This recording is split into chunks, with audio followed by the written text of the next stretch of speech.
The views and opinions expressed on this program do not reflect the company, owners, management, staff, clients, or partners.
It's Tuesday, the 9th day of December, 2025. Welcome to Bermuda's Daily Talk Show. It's the Daily Hour brought to you by the BAC Group of Companies, Medical House, Lindo's, People's Pharmacy, and a big shout out to HSBC Bermuda for ensuring that we can do this with you on a regular basis and pump through the radio airwaves on Hot 107.5 with these most important community conversations. How's everyone feeling today? Everybody ready? It's the second day of the traditional work week. That means it is Tuesday, one day closer to Christmas for those who celebrate.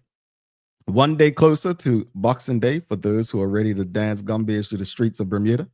It's one day closer to the end of yet another calendar year. So hopefully everyone's feeling good. You've got some things to celebrate and love about. And yeah.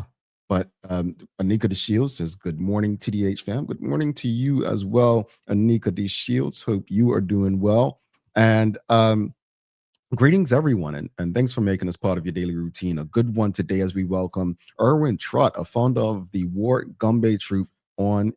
He's a respected voice on Gombey history and tradition. And though he didn't play a role himself in the film Thought Becomes Things, the young Gombey featured in the Native American scene comes from his troupe. So really looking forward to having him on. And, we've had other Gombey troupes on, so I'd love to hear from different troupes and learn about them. The Daily Play is more holiday trivia today, folks. So more holiday trivia. And do us a favor, don't forget to subscribe on our website, thedailyhour.com. Follow us on all of our social media channels to stay up to date with all that we have going on. Help us grow beyond the mic as we do our part to continue to improve our community. All righty. I didn't get to watch last night, but something tells me the Eagles lost again. I'm not going to say how I think that, but I think they did. So if you're a fan of the American version of football, where they throw it and catch it and run and, occasionally kick it, give a big hug to an Eagles fan today. Well, let's jump into something serious, audience. Let's jump into something serious. Well, the question of the morning is, what are your thoughts on the average Belco bill dropping by $20? What are your thoughts on the average Belco bill dropping by $20? And also, do you expect to actually feel this electricity drop in 2026? Well, let's jump into it. So going over to our friends at the Royal Gazette, and the title of the article is Electricity Rates to Fall in 2026. All right. Well, the story reads, average monthly electricity bills are expected to drop by about $20 in the new year after a reduction in base rates, Belco announced. The change, which follows an approvals process by the regulatory authority, will take effect for all meter readings taken on or after January 1. Belco added that the fuel adjustment rate, which is set quarterly, will remain 13.799 cents per kilowatt hour in the first quarter of 2026. The company explained for a low usage residential household whose consumption is 200,000 kilowatts per meter reading cycle, there will be a decrease of approximately $5.74 to a monthly bill after the prompt pay discount. For the average residential household whose consumption is 650,000 kilowatts per meter reading cycle, there will be a decrease of approximately $20.80 to a monthly bill after discount. For a high usage residential household whose consumption is 1,500 kilowatts per meter reading cycle, there will be a decrease of approximately $68.54 to a monthly bill after discount. Wayne Keynes, the president of Belco, added, over the past year, we have undertaken a comprehensive review of our operations to Belco to identify opportunities for greater efficiency and cost savings that benefit our customers. These efforts have enabled us to achieve operational improvements that are being passed on to customers through lower base electricity rates, which will be seen on your bills in January. Belco remains committed to continually assessing its operations and associated costs while ensuring that we reliably meet the energy demands of our customers. Well, audience, Bermudians, Belco customers, how do you feel?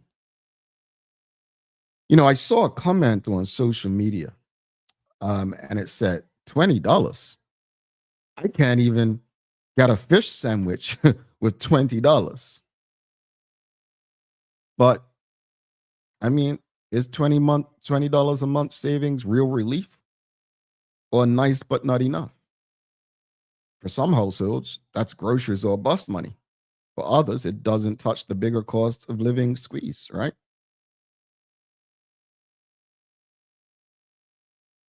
Now, there's some questions to ask. Base rate relief versus fuel volatility. FAR can change quarterly. So will savings last if fuel costs spike later in the year? These are questions we need to ask.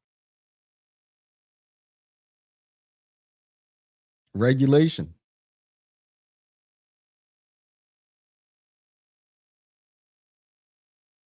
We need to ask some questions of the RA. And we also need to ask, how do we make long-term bills lower, not just for the next quarter?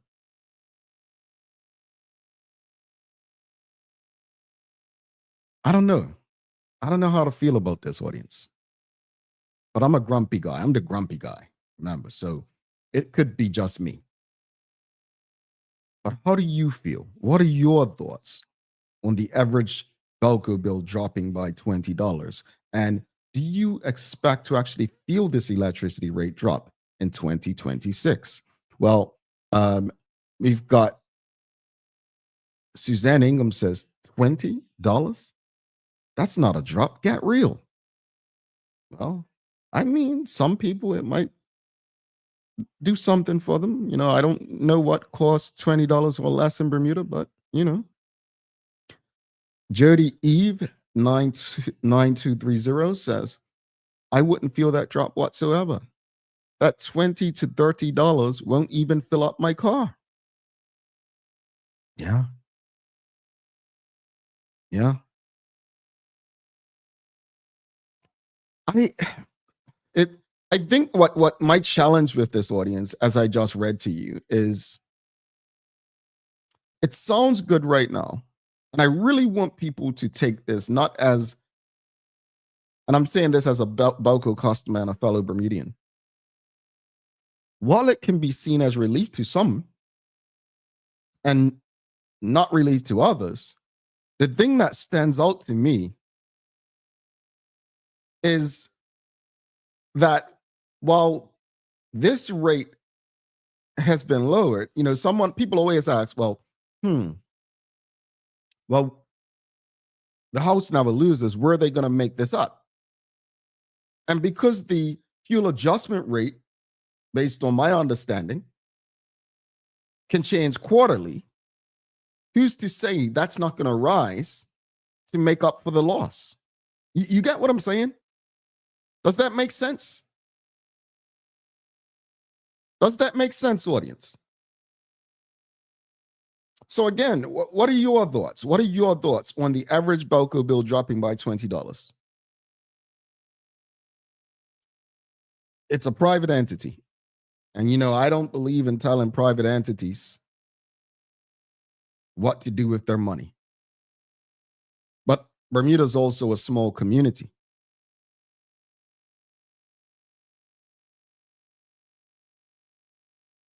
Yes or no? Do you personally expect to feel the relief? Do you actually believe you'll feel the effects of this rate drop in 2026? Yes or no? Do you think that you will feel it? Yes or no?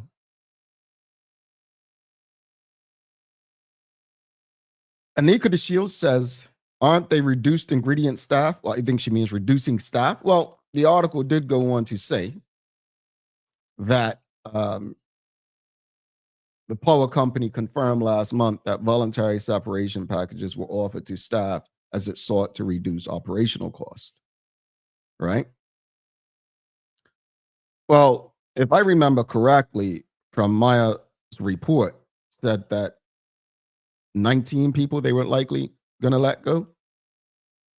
Is that what they need to give them the opportunity? I don't know. Suzanne Ingham says, $20, are they trying to patronize us? They want us to get excited about $20. Who are they trying to kid here? They should have never sold Belco. It's been trouble since they have taken over. No. What else, audience? This is, look, let's be honest. Outside of the price of groceries, the thing that people complain about most as an expense is Belco, electricity, utilities, right? Just like the affordable grocery thing that's going on. My concern with both is that they don't seem to have longevity. And because they don't seem to have longevity, how do we truly measure the impact of whether or not the relief worked? Folks, if you're streaming with us on Facebook, LinkedIn, YouTube, Twitter, X, or Instagram, do us that favor. Make sure you share the conversation with your friends, your family, your colleagues. Give us a like, love, follow, share the link with everyone you know.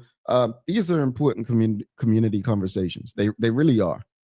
Not because I'm a part of the conversations, but because these are things that impact every last one of us, whether we have a Belco bill in our name or not. This is our economy. These things determine how we are able to live.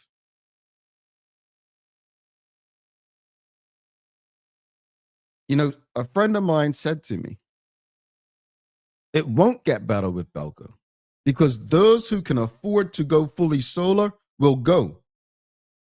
And those who can't will be stuck with Belco. And because Belco will be losing more customers who are going solar, then that is going to be on the people who can't afford to go solar to pay more.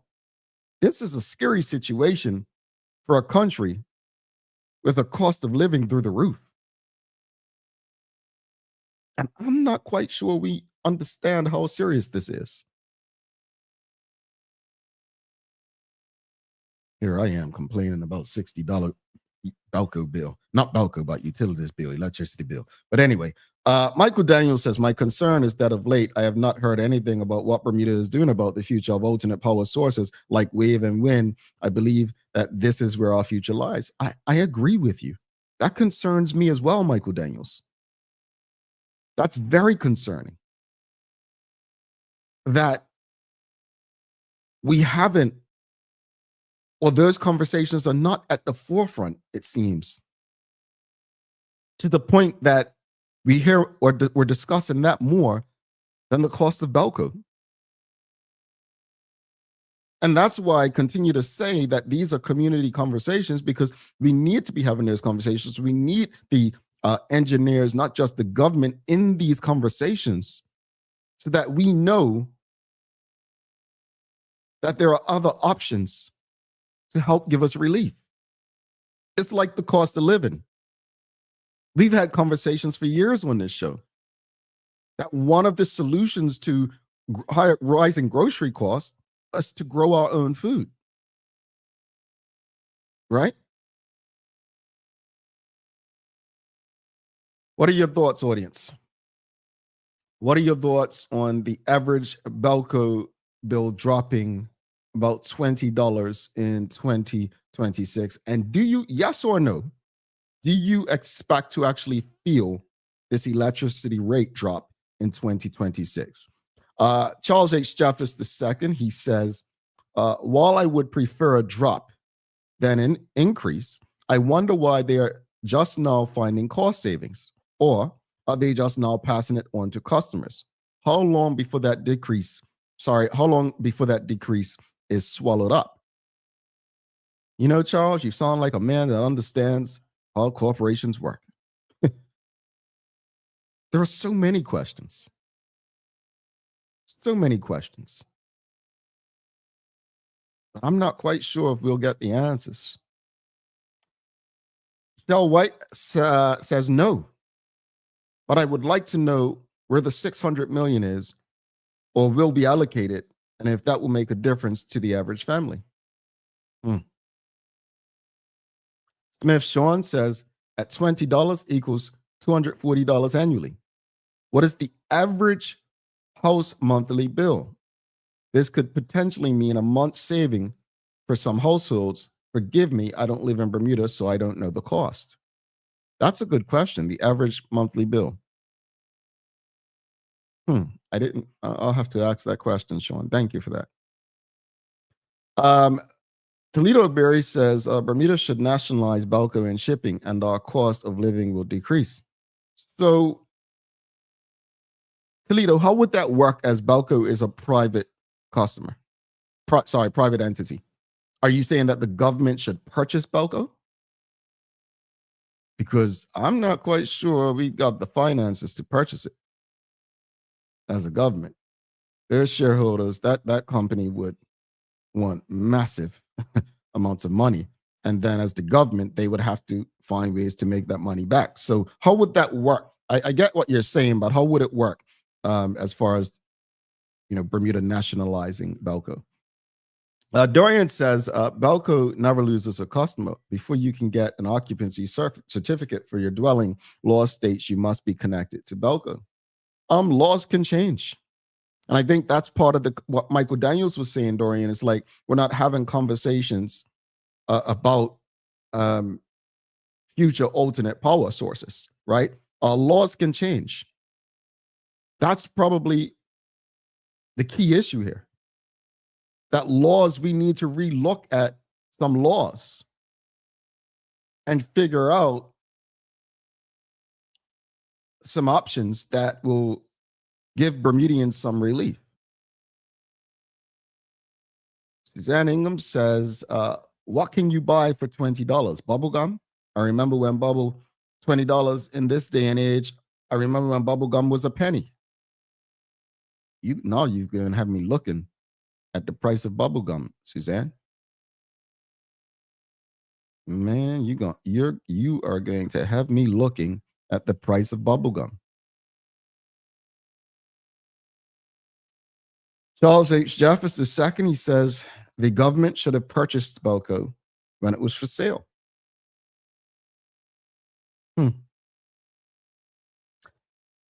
This is interesting, folks. This is the society we live in. And it doesn't seem fair. It doesn't seem right. But this is our current day Bermuda. But we have to do something differently if we don't like things, if we absolutely do not like things. And what we have to do is fix them. And that's going to take courage and unity. It's going to take getting our hands dirty. We don't know how to do that anymore as a society, as a collective. Or at least we don't do that. Because we currently today wait for others to do the work for us. That's what we do. This is not a good situation. This is your daily discussion brought to you by Titan Express and Secure. Sean Smith says, does the government need to subsidize another entity like the hospital?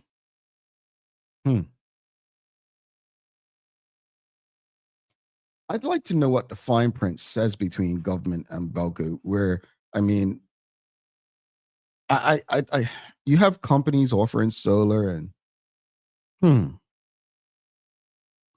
Kenton Trott says, I agree with Toledo and Sir Charles. A monopoly like Belco should be nationalized in Bermuda. The problem is what Jamel raised, money.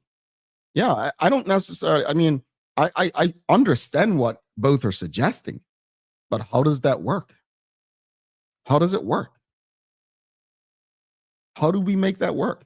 Nicole Walker says, I guess I'll only notice because they told me. Very insignificant in the grand scheme of things. That's thank you for saying that, Nicole. Because was them announcing this really about the customer or about how they want the customer to view them? You get me? Because for the most part, I guarantee you, most of you probably would not even have seen or noticed the difference because your bills have probably been so high that you would have just been like, oh, it's not summer, I'm not using the AC. But again, I want to say this. I want to say this, folks. The most concerning thing about this for me, base rate relief, which tells us that the average bill may save approximately $20 a month, right? But the fuel adjustment rate, now that base rate is annual, but the fuel adjustment rate, the FAR, can change quarterly. Because the FAR can change quarterly, they can wipe that $20 out next quarter. That makes sense? Keep your eyes wide open, audience. Michael Daniels says, Belco is a power source of the past and it has its liabilities that we will never be able to change. Indeed. Folks, this was your daily discussion brought to you by our friends at Titan Express and Secure. We're going to show some love to them. Then we'll do the news break and we'll take our commercial break. Then we'll bring our very special guest, Irwin Trott, coming on. Folks, we love the Gombeys. Even though you all were upset with the Gombeys last month or October, whenever it was, we all love the Gombeys. And, you know, I know some people like this season for Santa Claus. Yeah. But I love it for Boxing Day and the Gombeys, right? Hearing the Gombeys go through neighborhoods in Bermuda. So I'm really looking forward to the conversation with Mr. Trott. But stick with us. We'll show some love to Titan Express and Secure.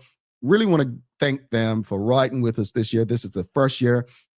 And I'm going to say it, 2 small Black businesses that have supported this small Black business and these conversations. We appreciate them. They will be continuing with us in 2026. So, folks, if you are looking for gifts this holiday season, I will tell you, someone has a Christmas tree they may need to throw out.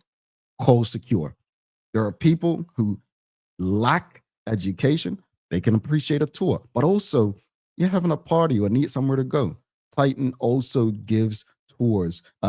Outside of tours, they are a transportation company. They can get your group from Dockyard to St. George's. So check them out. We appreciate small businesses working with other small businesses and just want to give a special shout out to both of them. The Daily Discussion is brought to you by Titan Express and Secure.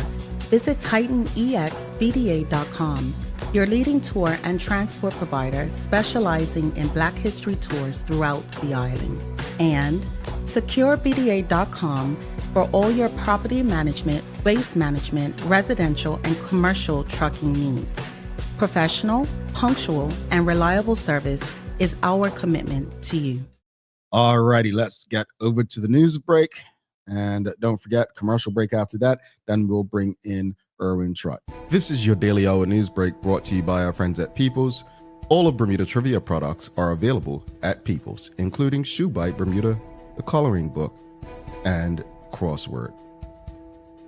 We begin our news today as there has been yet another serious two-vehicle road traffic collision involving a motorcar and motorcycle along South Road near the junction with Haxham Road in Hamilton Parish. At this time, details are still limited. However, reports stated that the male motorcycle rider sustained serious leg injuries. The roadway was closed to vehicular traffic while the collision scene was processed. In celebratory news, Bermudian filmmaker Ari Kamara has won first prize in the British Art in Motion competition, an elite UK filmmaking program run by the Paul Mellon Centre that selects just 8 undergrads each year for a summer residency and film production. Kamara, a University of Kent student, took the top spot for this Woman Does Not Exist, a film exploring the life of Mary Prince and resistance to the Atlantic slave trade. Kamara says the project is about reckoning with history and encouraging viewers to learn more, thanking the Bermuda Archives, the film's collaborators, and the Paul Mellon Center for their support. Moving on, Winter Magic is in the air at KPMG Bermuda, with students invited to their Winter Connect event, Frost and Future, on Monday, December 15, 2025 from 5:30 p.m. through 7 p.m. It's happening at KPMG in Bermuda, Crown House, 4 Paulville Road in Hamilton, in the training room on the 6th floor. And it's all about one-on-one networking, career insights, and learning about internships, graduate roles, and long-term opportunities. Attendees can also get guidance on degrees, scholarships, and accounting qualifications like ACCA, CPA, and ACA. And you're encouraged to bring your resume and your questions. You can RSVP online, or for more info, contact hr@kpmg.pm. And finally, for the weather, cloudy over Bermuda today with breaks of sun later on. High around 72, down near 61 tonight. It's a windy morning, so watch out for strong gusts. And that's your Daily Hour News Break, brought to you by our friends at Peoples.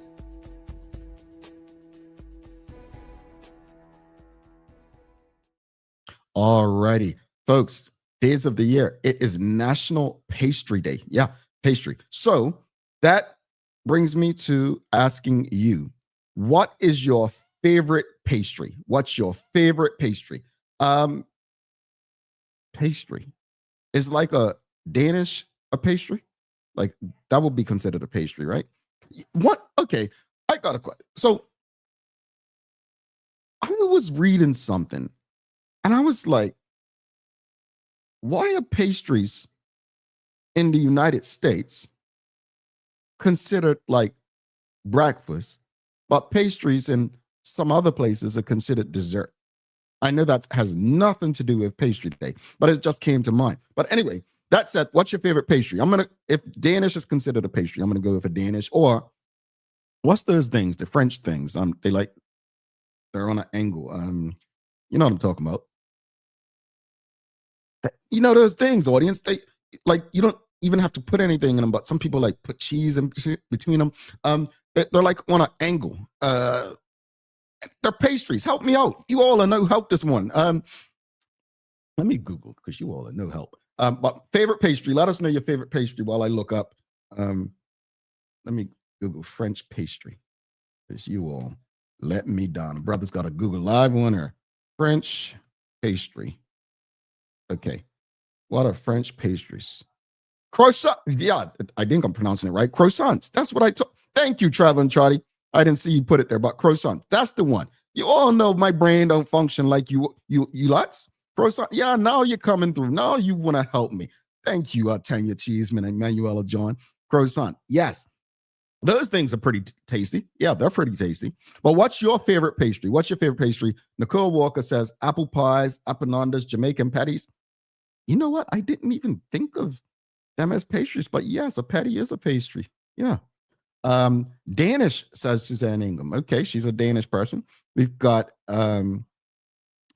scones, says Anika De Shields. So scones. Do you like croissants, or were you telling me croissants? Am I pronouncing it right? Croissant? Is it croissants? Croissants? Come on, you all know I'm not sharp at this stuff, but croissants. All right, so let us know your favorite pastries. I'm gonna stick with Danish and a croissant. I'm going to stick with those two. All right. Mark Arthur says mincemeat tarts. Mincemeat tart.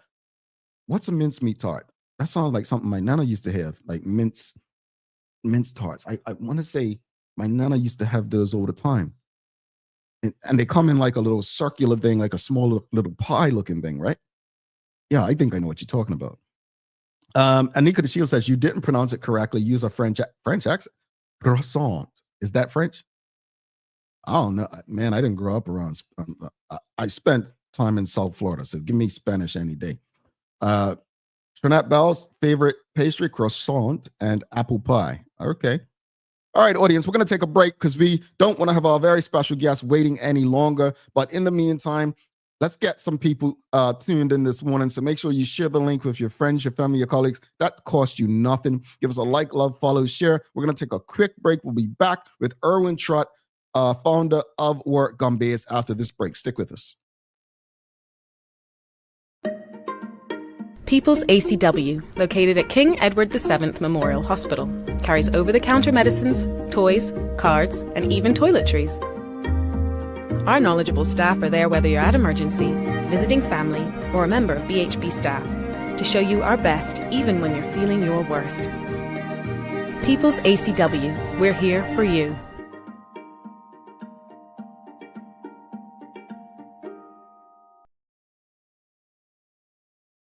Take a look at our workbook for construction workers and tradesmen. Durable, stretchable in all the right places and plenty of options for tools and accessories. Paired with our wide range of tough and comfortable footwear, you can't go wrong. As you can see, Medical House really is a one-stop shop for everybody. We can't wait to see you. See it all at our new expanded location on Bakery Lane. Discover Drop It, your go-to grocery delivery. Browse and select from a wide range of groceries, from fresh produce to daily essentials. Our friendly drivers deliver fresh groceries to your door fast, saving you time and hassle. With Drop It, you get fresh groceries delivered fast so you can focus on what really matters. Drop It, freshness at your doorstep, delivered to your door with Lindo's. Why go anyplace else? Shoe bite? You can't say that. Oh, sorry. I'm just here practicing for my family game night this Christmas. Check it out. Shoe bite, Bermuda's own twist on the classic word guessing game, is here. Get ready for laughter, friendly chaos, and a whole lot of Bermuda flavor. And here's the best part. One lucky box has a golden ticket with a grand prize courtesy of One Communications. So visit BermudaTrivia.com to find out where to get yours today. Now, shoe bite, I'm trying to practice for my family game night. At HSBC, how we do business in our community is as important to us as what we do for our community. This is the 6th year that HSBC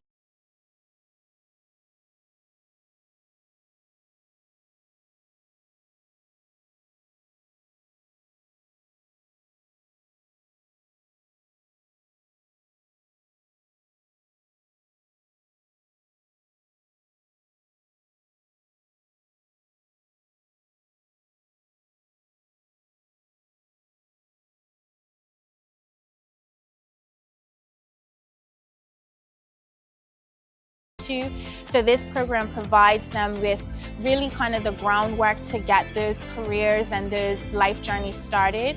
We want to thank HSBC so much for contributing and being the major sponsor for this program. Without their support, we wouldn't be able to have our girls participate at no cost. Everything is provided for them thanks to HSBC, and we really want to thank them for their support with this program. Thank you to all of the charities, corporate partners, and HSBC volunteers for your commitment to our community. Every space has a message, whether it's a store, a government office, or a doctor's waiting room. With Store Tunes Radio, transform your environment with customized music and professional messaging that keeps people informed, engaged, and at ease. Easy to use, built for organizations of every kind. Powered by Bermuda Communications Group. Store Tunes Radio, the soundtrack to better customer experiences. Visit StoreTunesRadio.com to learn more.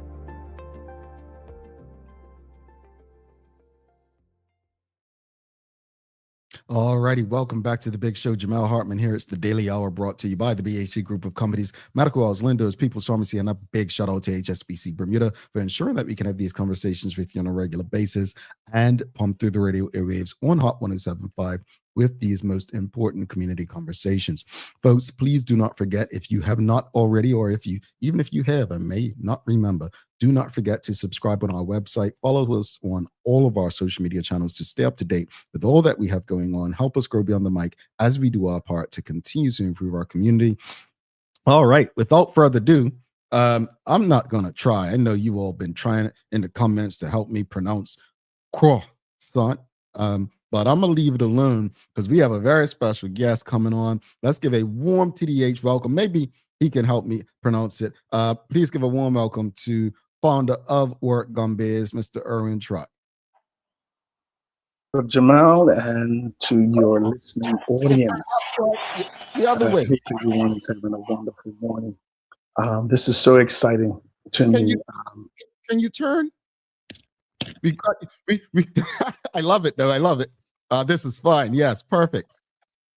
This is okay. Yes, that's perfect, all right, sir. How are you? All right, I'm feeling great. I mean, this is a topic that is a passion and something that I truly love. So I took today off work, man, just to speak to you, bro, and your audience. You know, so we appreciate it. Honestly, we really do. We love these kind of conversations, especially when it comes to something so cultural and historic and part of the tradition. I'm a fan, but I am not a student, if that makes sense. Meaning, I appreciate the culture. I love the culture, but you cannot ask me the questions about the origins and what it means. So thank you for doing this. Before we jump into that, though, I got to put you on the spot. You got to tell us your favorite pastry. Oh, wow. You said croissant and Danish. I love those too, man. Okay. I can't really say I have a favorite, and I just love pastries, so, but definitely croissants and Danishes will be on top of the list. I was just hoping you said croissant so I could know how to pronounce it. Croissant. All right, let's jump right into it. But for the audience's sake, just tell the audience a bit about your background and who you are, so we have an idea of the legend that we are speaking to. Okay. For those who don't know, my name is Irwin Trott. I'm the founder of the Warwick Gombeys troupe. I'm the managing director of the Warwick Gombeys troupe.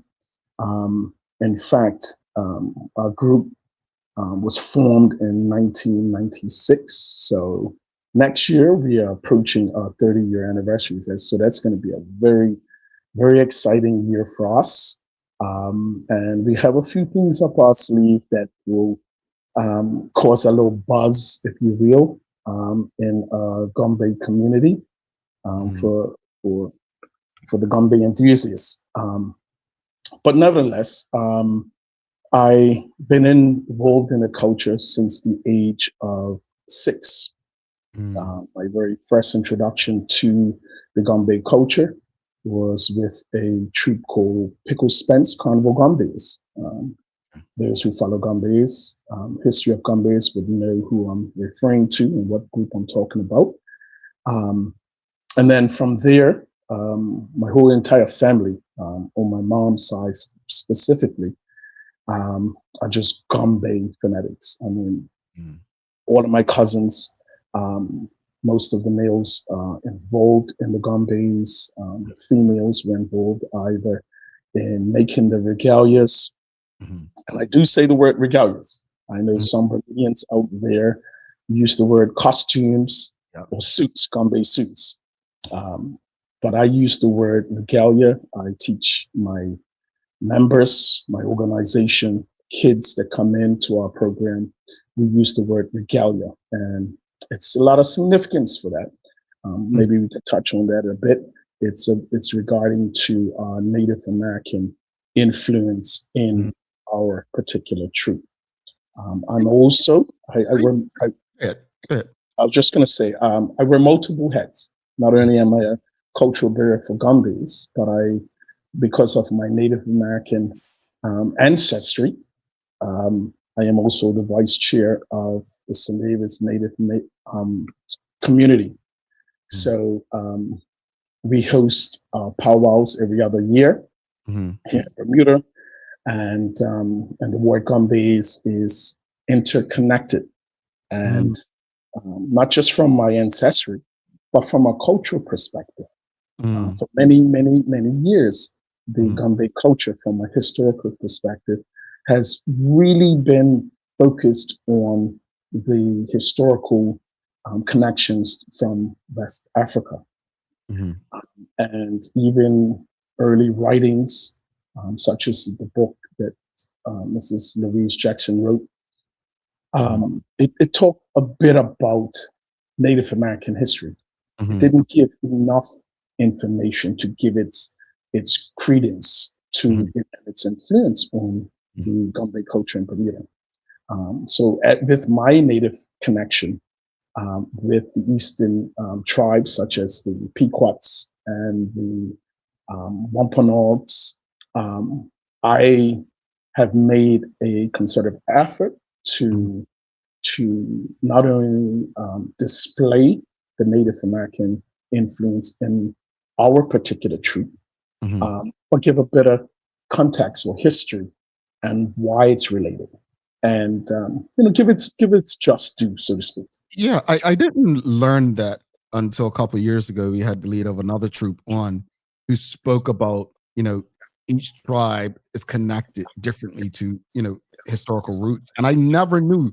An audience, I hope that you just learned something new as well. I did not know that we actually had a troupe that was tied to Native Americans, and that is incredible to know. So thank you for sharing that. And what I also learned is if you listen to the beat of each troupe, there's a different sound. That's something I did not realize, and obviously we'll talk more about that. But as you were speaking just now, as a founder of the Warwick Gombeys and a keeper of Gombey history, what do you believe the Gombeys truly represent to Bermuda beyond just the performance, but spiritually, culturally, and historically? Truly, I believe that the Gombey culture is unlike any other form of culture influence that we have in Bermuda. What do I mean by that? So the actual essence of the Gombey represents a resistance of oppression. And as you know, in our early years, Bermuda history, we've had some bad history. And the Gombey community, which I would arguably say that that birth out of some of the poorest, if you want to say, sections of our community, as old folks would say, Bacatan, Porn Hill, Parsons Road, the Gombey culture was a staple source of strength, unity, like I said, a form of resistance to oppression, and it helped people to cope psychologically, what was happening to them, socially, that was happening to them. So it's a lot more than just drumming and dancing.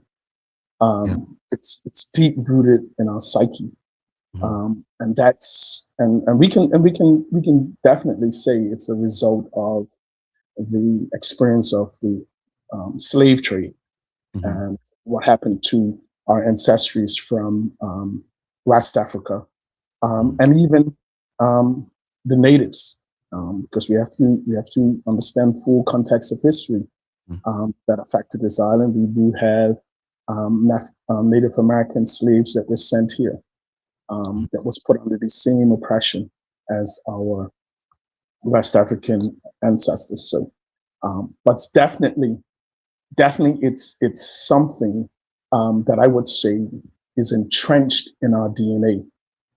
Some of us, I'm going to say this, might get flack for this, guys, but some of us try to suppress that. Some of us try to suppress that for whatever reason. But it's part of our DNA. And it's the better we acknowledge that, we'll see its healing power and its strength for our people. Yeah. It's interesting because it's so easy. People love the drums and going to use the word costumes, right? They love the costumes. But so many who look like you and me don't know the deeper roots.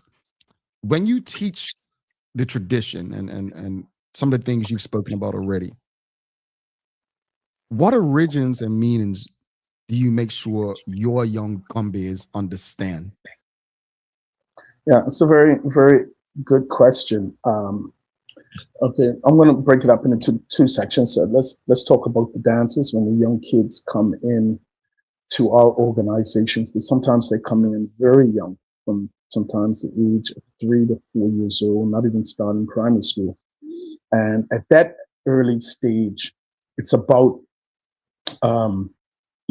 sort of developing the love and the passion. Obviously, at that age, they're not fully understanding of the intricate meanings of the dancing or the different rhythms of the drum. But as they progress and get older, we teach them the different form of dancing.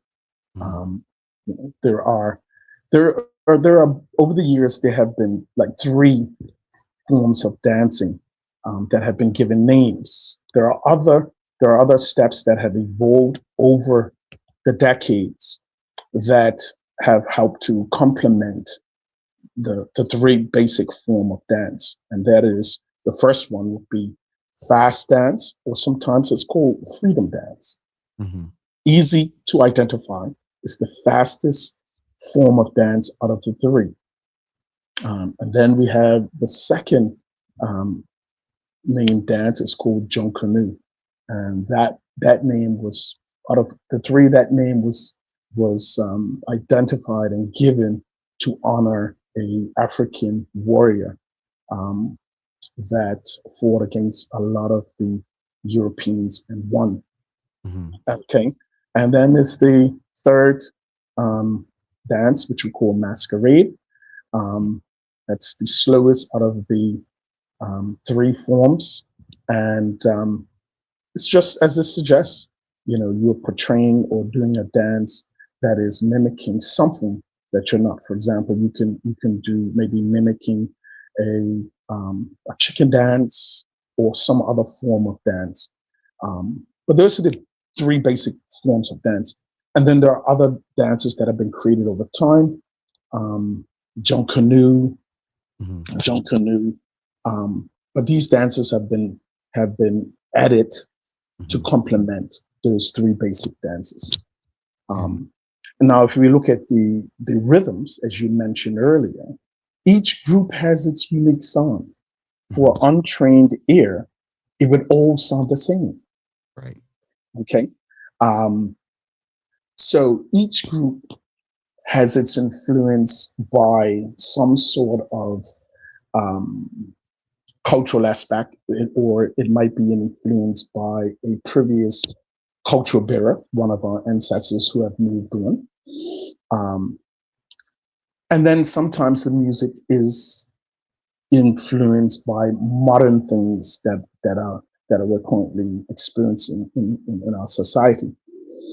Now, when we talk about the dance and the drumming or the rhythm for each group, I might get some responses from the general public, but I'm considered one of the older guys left in the culture.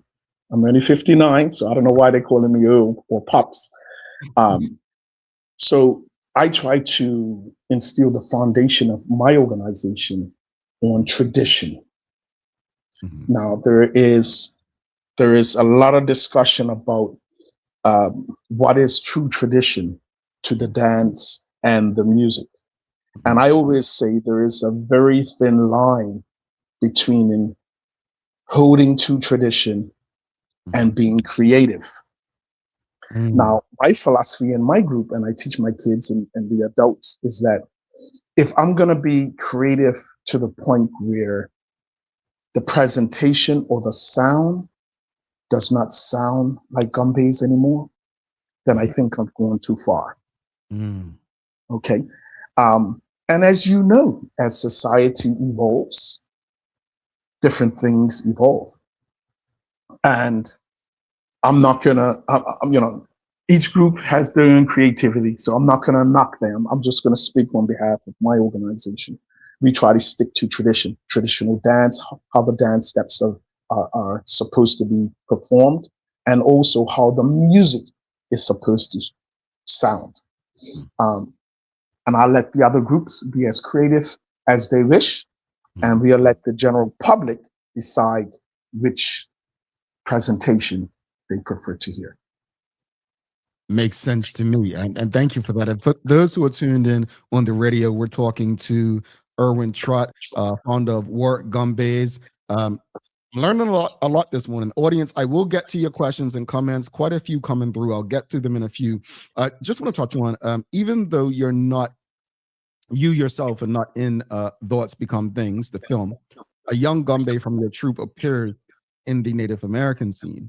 What did it mean to you to see your troupe's youth represented in that kind of storytelling? Yeah. Excellent question. First of all, I'd just like to shout out to Stephen and his crew. It was an excellent film. I remember months and months ago, Stephen approached me and he told me about this project that he wanted to do and how he wanted to implement Gombeys in it. And he asked for some of my advice. And I said, Stephen, I said, if you want to, bring Gombeys into this element, you have to bring in all aspects of it. Not just the West African influence, but you also have to bring in the Native American influence. And so it was a new idea. When I told him the story why, he says, Irwin, let's run with it. So this is when I said I wear my other hat of St. David's Native community. We had our representative, two of our Native family members were part of it, which was very, very beautiful. They were dressed in their regalias. They had the fire. And then we had our young, his name is Morocco. And it was just awesome to see how our tradition of our Native American influence, how we sort of our elders are passing the torch down to the future generation. And if those who have seen the film, you will see that Antoine, one of our lead dancers, passing the tomahawk to young Morocco, passing on tradition. And that's what is most important element of that aspect, is passing tradition down to the next generation. So our ancestors will not only be proud, but also the tradition can live on. So that was very special to see, to have the Native American influence in this particular very, very important film. So it made me proud. It really made me proud. Just reflecting on what we've discussed so far, what is the biggest challenges today in preserving Gombey tradition as our demographics change and more Bermudians seem to be leaving and moving, whether it's resources, misconceptions, recruitment, or just maintaining the standards you spoke about and respect? Yeah, that's very, very important. The 30 years that our group has been in existence, as you can imagine, we've had our highs and we've had our lows. So there are several challenges. I'm just going to name a few for time's sake. So I can recall being very young, 6 years old. This time of the year is the most exciting time. Boxing Day, everybody looks for Gombeys. Mm-hmm. It is the best time of the year to see the Gombeys. Why? It's not in a hotel setting, in a commercial setting. It's not in a stage setting, such as the beautiful Gombey Festival that we have. It's where we take our culture to the people, meaning we're in the street, we're in the neighborhoods, we're in people's yards, and sometimes, like we do, quite often, which we will be doing this upcoming holiday. We even go to the restrooms or the nursing homes where our ancestors, when they were younger, where they used to follow the Gombeys up and down the streets, they no longer can do that, or they no longer can dance with the Gombeys.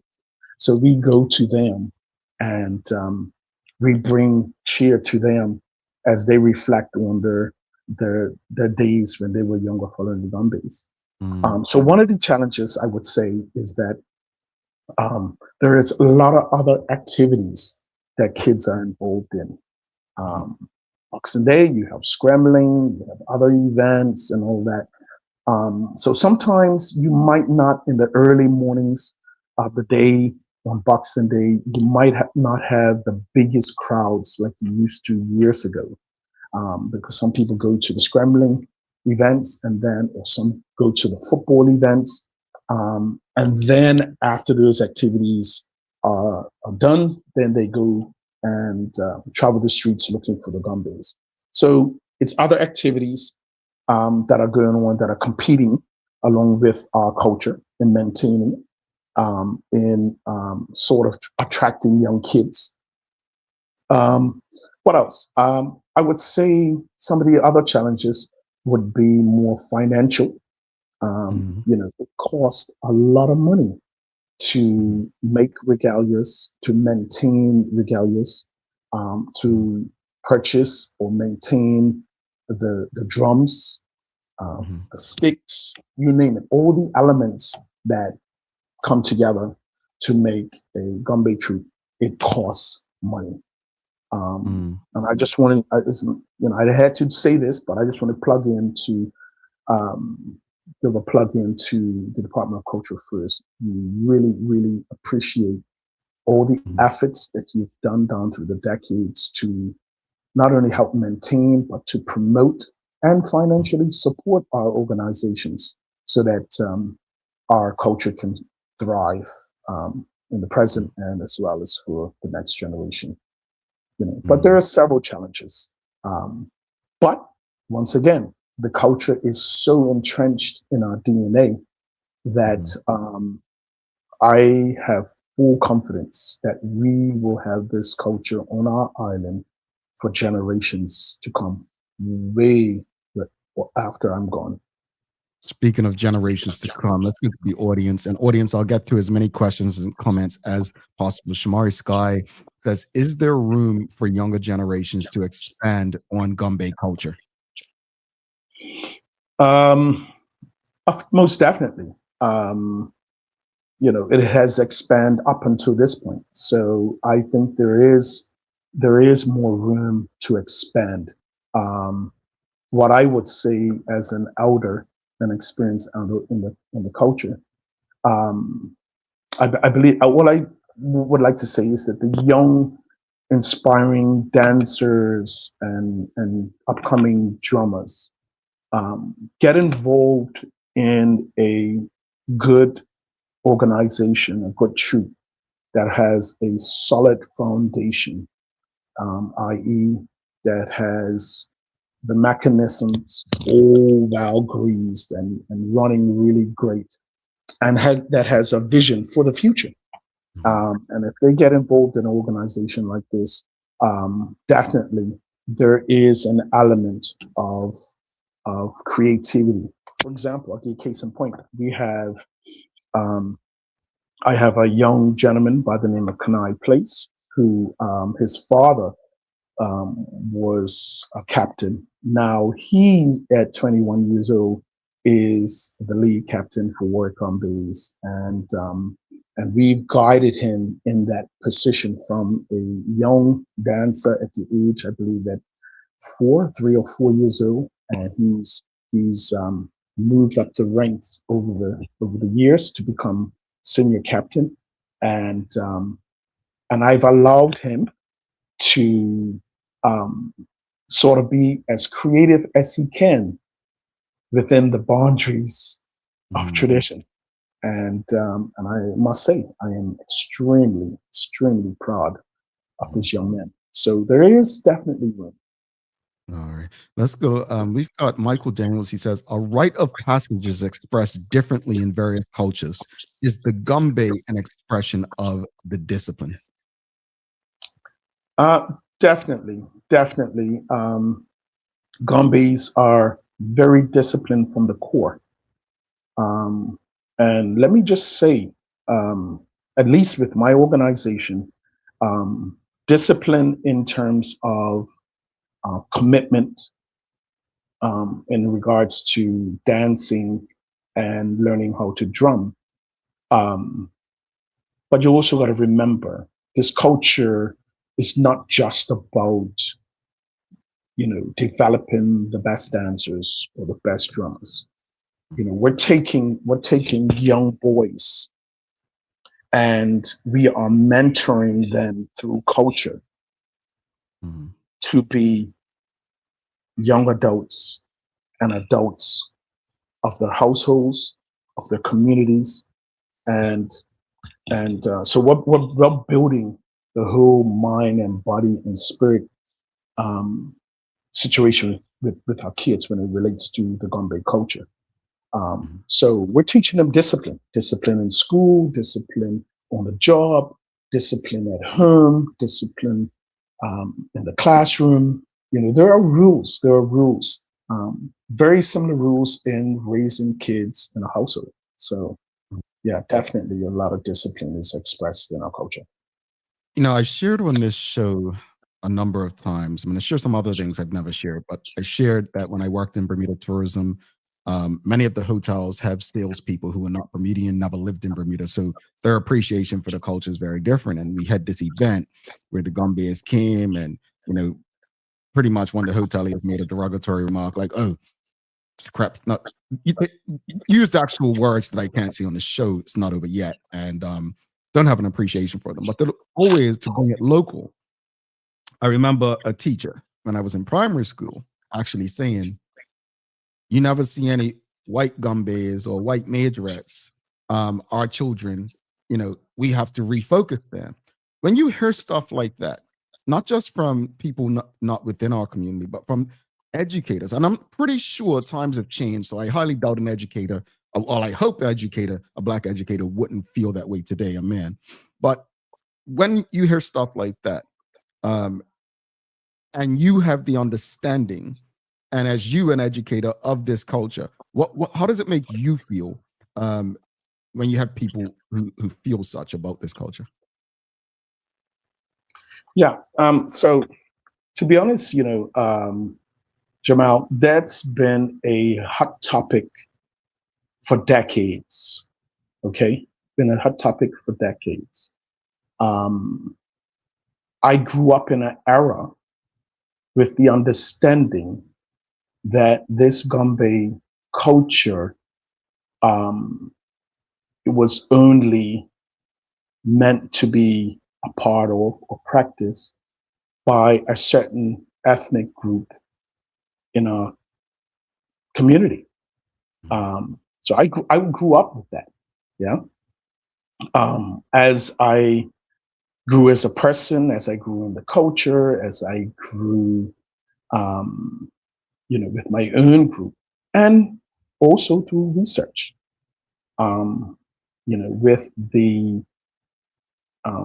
African slave trade, the migration of other trades throughout the Caribbean region and all the mix-up that has happened.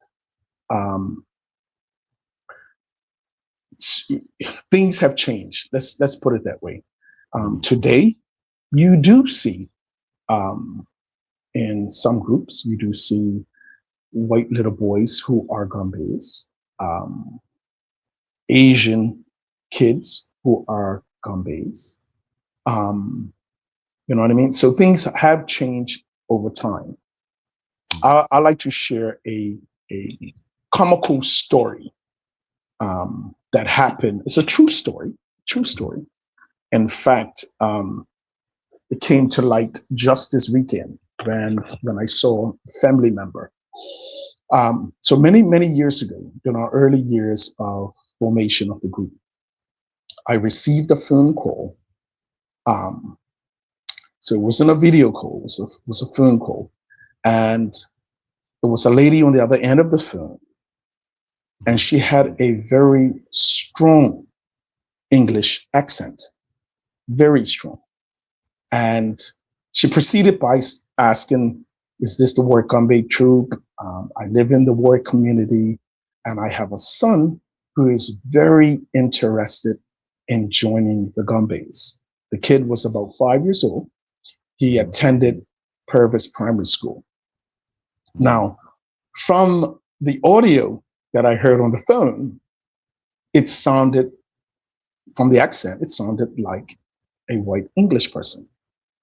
So, kind guy that I was, and I am, I invited her to practice so that she could see what our culture is about. Now, when the lady and her family and the little boy came to practice, and she welcomed herself and introduced herself, my jaw dropped because it was a black lady standing in front of me with a strong English accent, and I was expecting a white lady based on our conversation on the phone. So at that point, I was between crosshairs because based on the accent, I thought it was a white lady. How do I tell her that her son could not be a part of the Gombeys? But nevertheless, I didn't have to do that because it was a black lady at that time. So that's a true story, but it was funny, right? I even told my wife, and there is a white lady who wants to put a kid in the Gombeys, and way back then, it was a lot of discrimination against that. Okay, and I was brought up a part of that. Yeah. Okay, but through my experience over the years, being involved with Native American powwows, I've seen how races mixed, black, white, other sort of ethnic groups mixed, that became a part of their culture. So I have a totally different perspective if I see a white family who wants to embrace our culture to the fullest. I will welcome them in my organization. Not that they will come into my organization to change my foundation or structure or discipline, but to embrace in terms of appreciation and honor of what our ancestors have left us over the decades. So yeah, it's I'm sure there is a few people in the audience who would disagree and would try to keep the culture so-called pure in its form. But I think time has changed. Bermuda has become a melting pot, and around the world for that matter, in terms of culture. You're gonna have me ask, audience, do you agree? You should have never told me you took the day off, because this conversation, I just want it to go on forever. I have so much, and I need to get back to the audience. But before I go back to the audience, and you just made me think of this. Bermuda right now, especially with young black men, just this year, we had 2 mass shootings, murdered in broad daylight. 2 in pretty much the same spot. guns and the use of guns have torn our community apart. What role do you believe Gombeys and Gombey troops and culture and tradition can play in navigating young Black men away from that lifestyle? Yeah, very, very interesting question. In fact, I have regular conversations. In fact, the last conversation that I had with my leaders was this past week regarding identifying kids that love the Gombeys, that may already be in our Gombey troop, or those who might be interested in joining our Gombey troop. Identifying our kids at an early stage in change of behavior, i.e., whether that means changing behavior at home towards mom and dad, changing in behavior at school, with the teachers, with the peers. Those are things that I am very firm on monitoring. And it takes teamwork. It takes teamwork, meaning, we hope that our parents entrust us with their kids and, their family, so that we can have a dialogue. Mom, dad, let us know. How's Johnny doing at home? Is he talking back at home? Is he doing the chores that you ask him to do? Is he doing his homework at home? How is he at school? Sometimes we have a relationship with the kids' schools, with teachers. I give them my telephone number. I said, you can call me anytime to discuss Johnny. So definitely, we also use parents as positive role models. So you don't have to be a drummer. You don't have to be a dancer. If you are within the family of Warwick Gombeys, you are a role model, whether it be directly or indirectly. So my parents knows that we have an organization that we conduct ourselves, in a certain manner, because we have young buddies that are in our organizations that look up to us for guidance. And in fact, I'm just going to mention this since we're on this topic. Our Warwick Gombeys troop, WGT, we established a motto in the humble beginnings. W stands for wisdom, G stands for guidance, and T stands for truth. And at every practice or every ending of our meeting, our kids recite wisdom, guidance, and truth. And so we try to live by that motto. So we expect our parents to help us do that. Now, we have to be realistic. Not every kid that has come into my organization, I have been able to shelter or quote unquote save from the undesirable behaviors of our society. But I can knock on wood and say, so far we've had great success through our organization in building young boys into strong men that are a part of our community, rather they're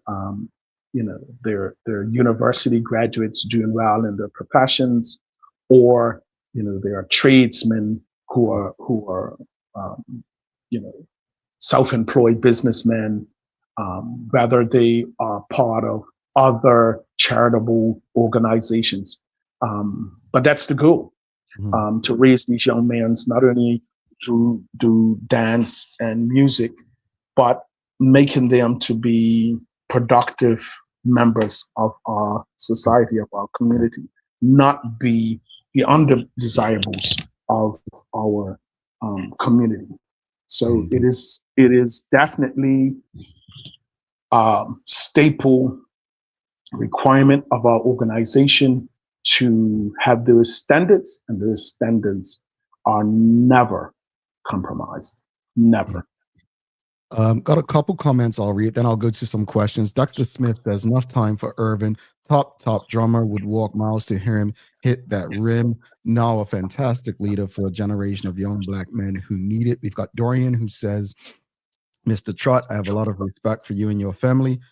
You are great mentors within our community. And then we have a question from Traveling Trotty asking, how do we work collectively to form a living Gombey museum?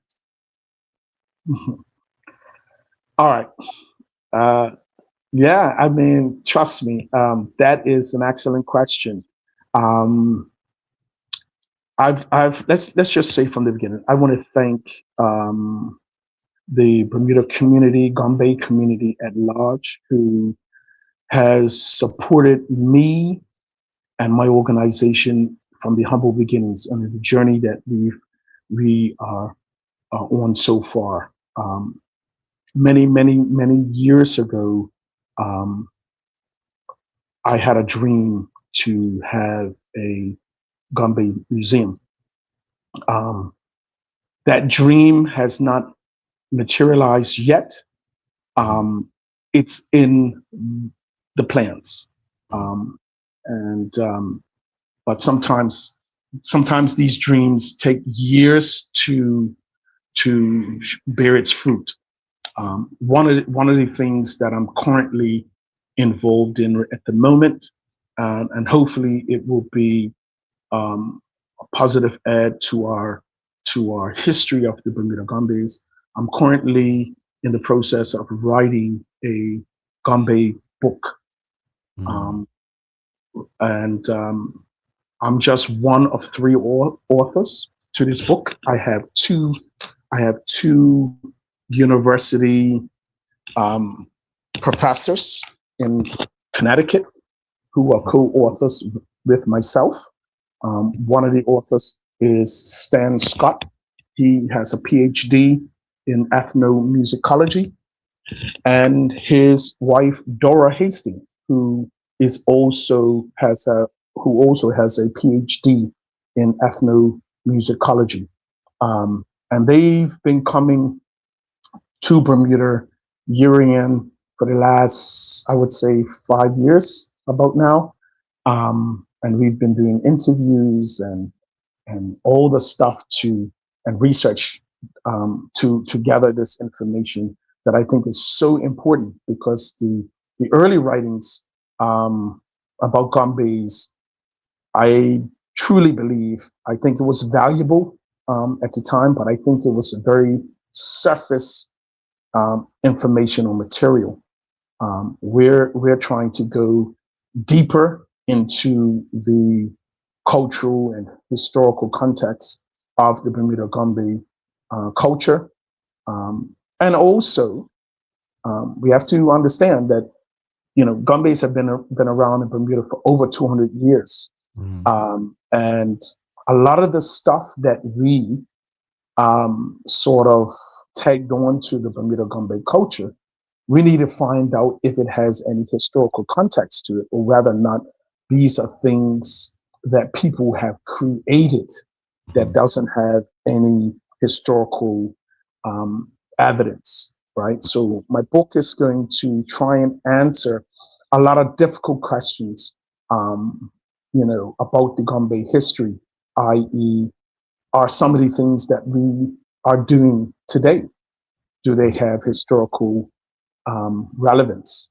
or were these things that were created, over time, and that has become a part of the Gombey culture? So I think this book is going to be an academic book, but yet an easy read.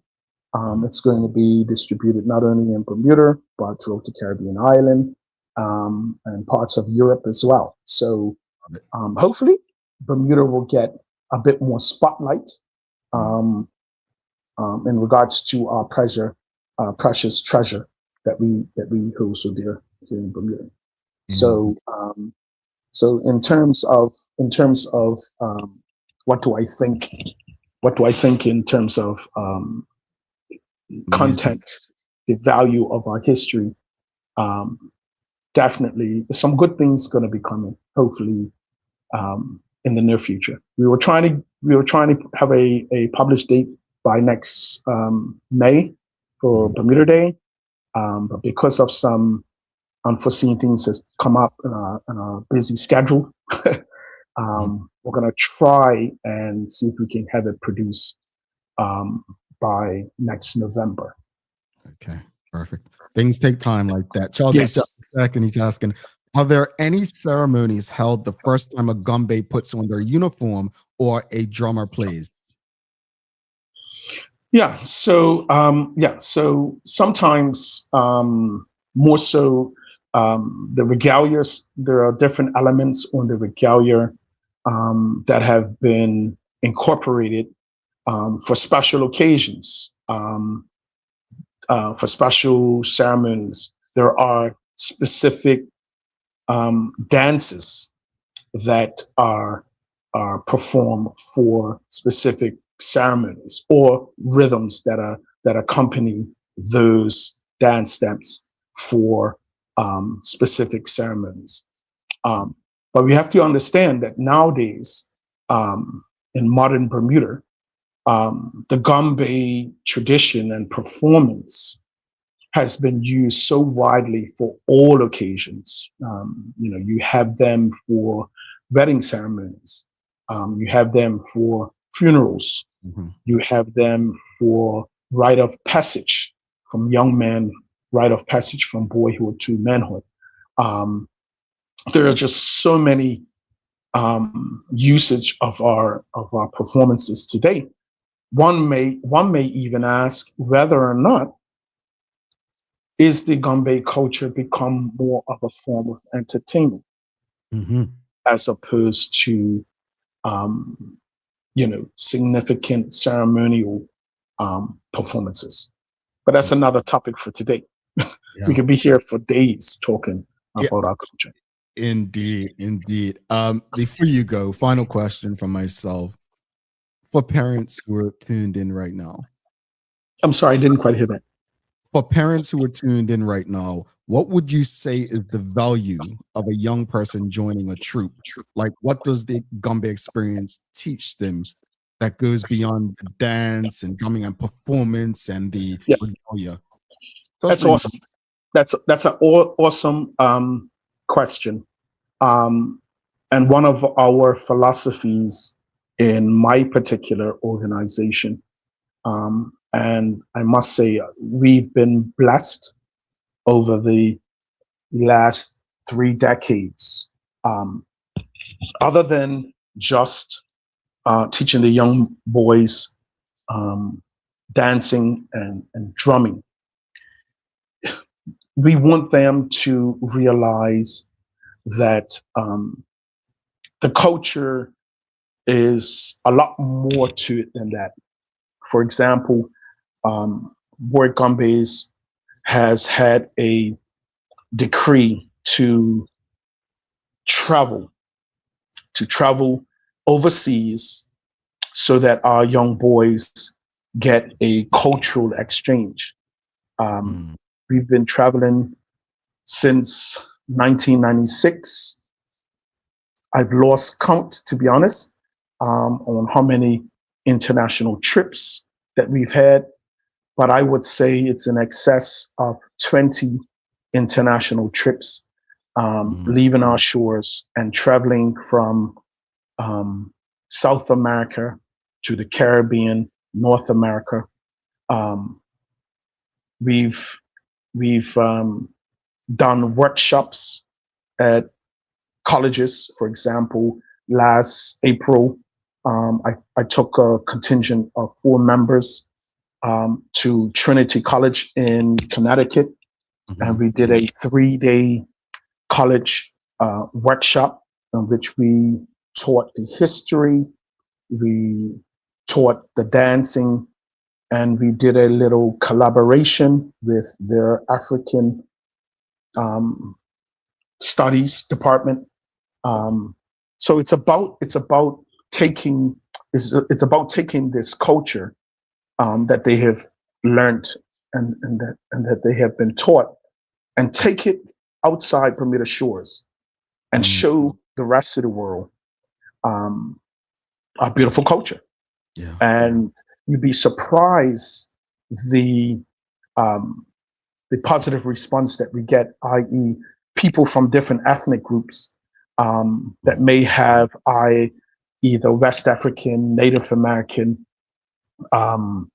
even Spanish influence and their cultural identity.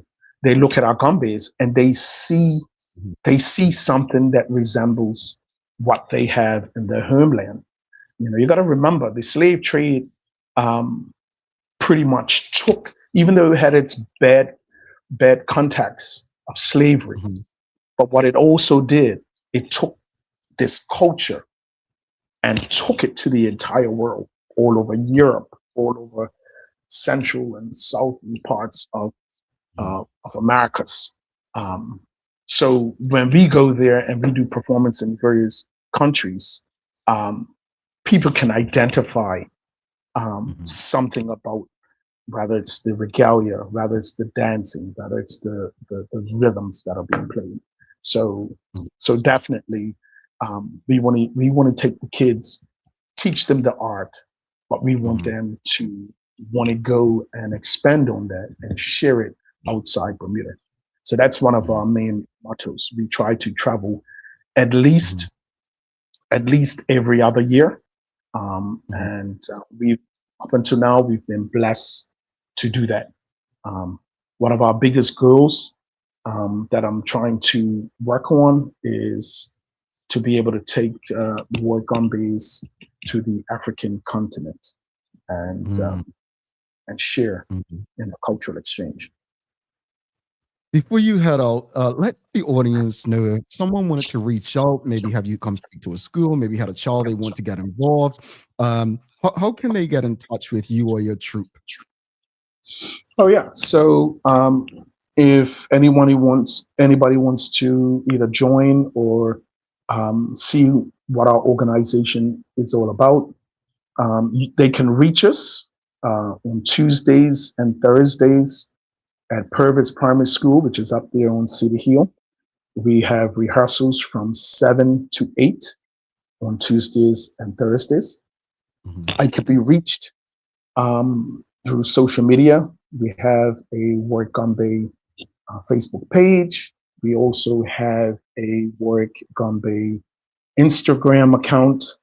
And then if anyone wants to give me a call, my cell phone number is 505-3493. And if you forget that, you can reach me at my job.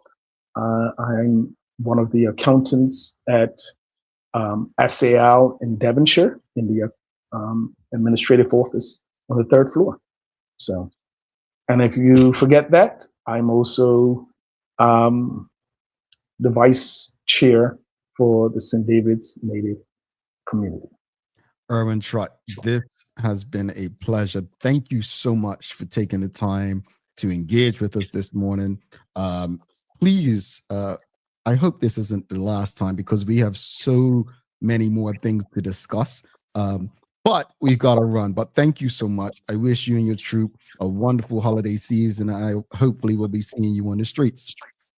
Yes, thank you, Jamal. Like I said before, it's dear to my heart. So it's been a pleasure to converse with you and your audience. And Bermuda, I hope to see you on the holiday. Warwick Gombeys on Boxing Day will be at the west end of the island up in the Somerset area. So when you hear the music, come out in your PJs, whatever. Come out and show support to these young men who are carrying on the tradition of our ancestors. We appreciate you. Thank you so much. Have a wonderful day. Thank you. You too. God bless. That's Irwin Trott, founder of Warwick Gombeys. Folks, that was one of my favorite conversations of the year. If you haven't already, please, I tell you, whether you're streaming on Facebook, LinkedIn, YouTube, Twitter, or Instagram, give us a thumbs up, a love, a like, but make sure you share that conversation with your friends, your family, your colleagues. We're going to take a final break, come back, we'll wrap it up and do the daily play. Do not go anywhere. Stick with us. Warning. This video contains flashing lights.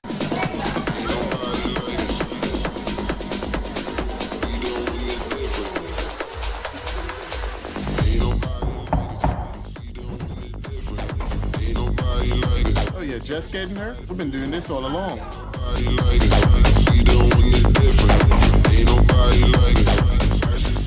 Free sign-up, no dimensional weight, the fastest customs clearance, and the lowest prices. Now, that's ZipX. Dreaming of expanding your business? With BDC's Loan Guarantee Program, we support your ambitions. Get up to 75% guarantee on bank or credit union loans up to $300,000. Just your vision and our support. Apply today and unlock new business opportunities. BDC, Bermuda Business starts here.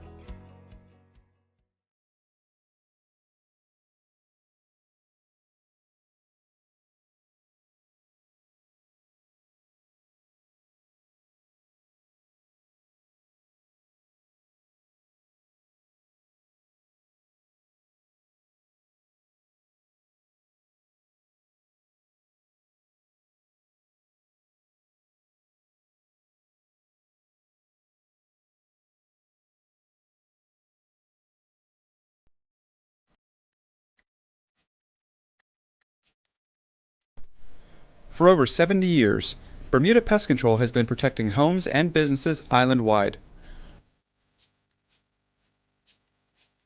We offer a full suite of services, including rodent control, termite fumigation, and general insect control and maintenance. Our team of experts will quickly and efficiently eliminate any pest problem you may have. With Bermuda Pest Control, you can enjoy a pest-free home in no time. We're committed to providing fast, reliable, and solution-driven services for our customers. It's what we've been doing since 1952. Call Bermuda Pest Control today and say goodbye to pests for good.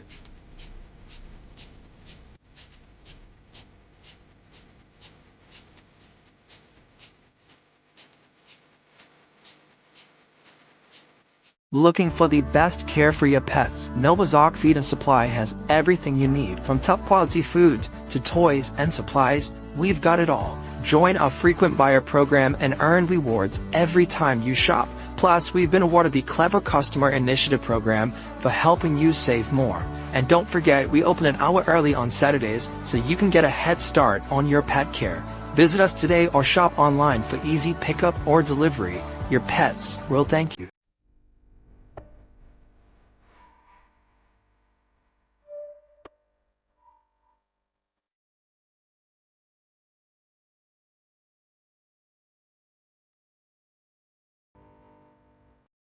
Alrighty, welcome back to the Big Show. Thanks again to Irwin Trott, Warwick Gombeys, Stephen Johnston. Thoughts become things.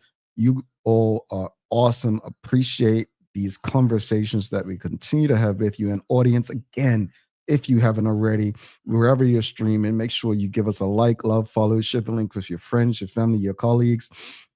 Folks, I want to give a big thanks and shout out to the BAC group of companies, Medical House Lenders, People's Pharmacy, and HSBC Bermuda for ensuring we can have conversations like this with you on a regular basis and prompt through the radio airwaves on Hot 107.5 with these most important community conversations. Folks, it is time for the Daily Play brought to you by Bermuda Trivia. Bermuda Trivia, all editions. If you want to find them, you can go to People's Pharmacy, Flying Colors, Brown & Co., you can find Shoe by the Sports Edition, the Coloring Book, Crossword, Puzzle Book. You can check them out. So follow Bermuda Trivia on Facebook, Instagram, Twitter, X, and TikTok to find out why it's Bermuda's favorite trivia game. All right, audience, it's holiday trivia. Are you ready? All right, you all remember the song. Michael Jackson sang it. I Saw Mommy Kissing Santa. Where was he when he saw Mommy kissing Santa Claus?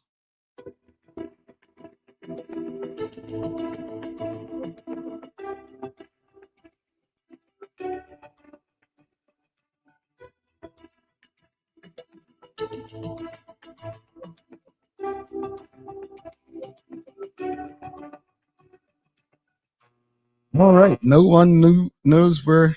Nope, he wasn't under the tree, Mark Arthur. No one knows where Mike was. Oh.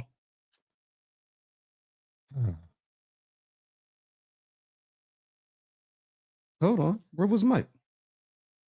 Oh, on the stairs. On the stairs. It was on the stairs. I think he's underneath the mistletoe last night. Underneath the mistletoe. All right. Yes, that's where Mike was. All right, folks. Got to wrap it up. Got to let you all go. But as far as the discussion regarding Belko, that seems so long ago. But hey, I just want people to keep their eyes and ears wide open, because while you may be saving an average of $20 on the annual base rate, the FAR rate is a quarterly thing. Pay attention. I'll leave it at that. As far as the conversation with Irwin Trott, I am so grateful for the conversations like that. I don't know about you, but I learned quite a bit. And I truly hope, as Traveling Trotty asked earlier, that someday we can have a museum to ensure that the culture and the Gombey is forever protected and there to educate. It's so much more than dancing and drumming and performing and entertaining. And we have to ensure that when we share the Gombey, whoever we share it with understands that.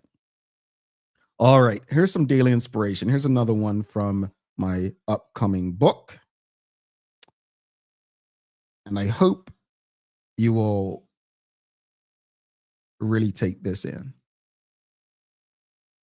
Humility is knowing that no matter how great people make you believe you are, and no matter how hard you work, there's always someone else who can do it better. Do with that what you will. Folks, don't forget to subscribe on our website. Follow us on all of our social media channels to stay up to date with all that we have going on. Help us grow beyond the mic as we do our part to continue to improve our community. Thanks again to our partners, the BAC Group of Companies, Medical House, Lindo's, People's Pharmacy, and a big shout out to HSBC Bermuda for ensuring that we can do this with you on a regular basis. As always, we appreciate you, we love you, and we thank you for making us part of your daily routine. If all goes well, we'll be back with you again on Thursday. No show tomorrow. And before we head out, very special happy birthday, 71st birthday to the boss himself, Glenn Blakeney, who celebrated his birthday this past Sunday. So if you see him, send him some belated birthday greetings, but a very happy birthday to Glenn. Folks, again, we'll be back live with you on Thursday. I'm Jamal Hartman. Please do make it a safe and a great day. We are out. Peace.